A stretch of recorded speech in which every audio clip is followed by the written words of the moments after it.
শুরু করে এত বড় বিশাল প্রতিষ্ঠান, যে প্রতিষ্ঠান থেকে আজকের এই বছর শুধু একজন নয়, দুইজন নয়, চারজন নয়, পাঁচজন নয়, মোটে 11 জন ছাত্র আমাদের এই মাদ্রাসা থেকে আজকে পাগড়ি গ্রহণ করবে। এটা তো আমাদের জন্য অবশ্যই আনন্দের বিষয়। কি বলেন?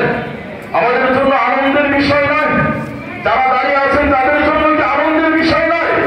যারা দাঁড়িয়ে আছেন তাদেরকে আমি অনুরোধ করব, অন্তত আমাদের প্রদর্শনীর সম্মানার্থে একটু ভাই প্লিজ বসুন, প্লিজ বসে পড়বেন। আমরা আমাদের মাদ্রাসার প্রদর্শনী দেখাবো, আপনারা প্রদর্শনী উপভোগ করবেন।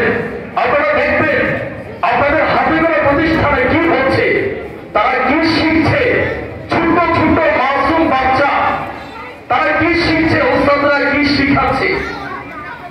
যাই হোক, আর কাল বিলম্ব করবো না, আমরা প্রদর্শনীর দিকে চলে যাব। আমরা কি প্রদর্শনীর দিকে যাব? কি বলেন আপনারা? যাব? অনুমতি দিলে যাব। আর বাবা আমি কথা বলতে থাকবো। প্রদর্শনী কি দেখতে চান? আপনাদের মাদ্রাসার প্রদর্শনী কে কে দেখতে চান? হাত তুলে দেখা।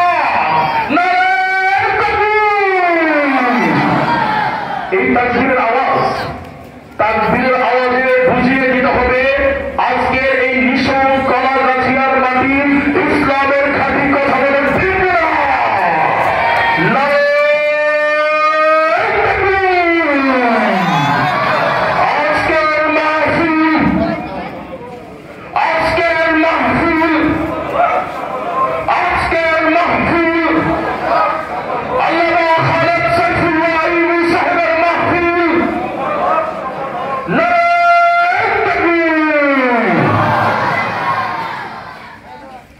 আলহামদুলিল্লাহ, আপনাদের ভিতরে খুবই ইমানের জ্বালা পোড়া আছে।